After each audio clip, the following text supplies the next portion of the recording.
Hello viewers, আজকে আমরা একটা এসি সার্ভিসিং করতে এসে পুরাই হতাশ। এখানে এসে এত ময়লা দেখতে পেলাম। ইনডোর ইউনিটে প্রচুর ময়লা দেখতে পাচ্ছেন। এখানে পুরা চেম্বারটাই দেখা যাচ্ছে না, এরকম ভাবে ময়লাটা হয়েছে। তো এই এসিটিকে আমরা ক্লিন করে আপনাদেরকে দেখাবো। আর এখানে দেখেন ফ্যান মোটর আছে। এখানে ফ্যান মোটর যে রান্নাটা সেটা মোটামুটি ক্লিন আছে, কিন্তু এসিতে উপর দিয়ে এত পরিমাণ ময়লা হয়েছে যেটা বলে বোঝান যাবে না আপনাদের। ভিডিওতে যেটুক দেখতেছেন আমি বাস্তব চোখে আরো বেশি দেখতেছি। তো ভিডিওটি মনোযোগ সহকারে দেখবেন শেষ পর্যন্ত। ভিডিওটি ভালো লাগলে লাইক করবেন, চ্যানেলটি সাবস্ক্রাইব করবেন। তো আমাদের সার্ভিসিং ব্রেক ইনস্টল করা হয়ে গেছে। আমরা বোলের উপর ময়লা পানি ফেলবো।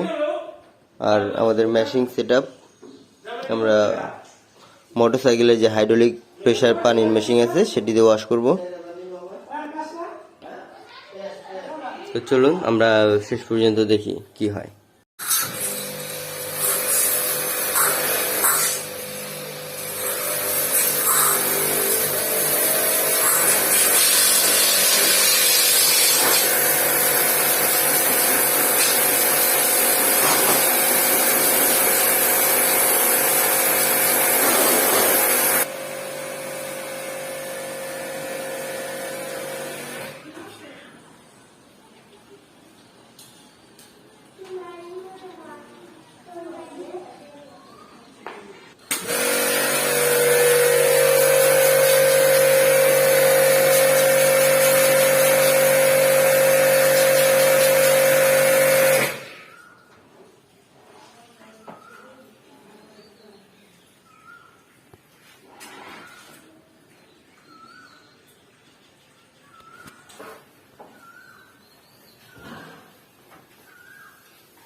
Tissue.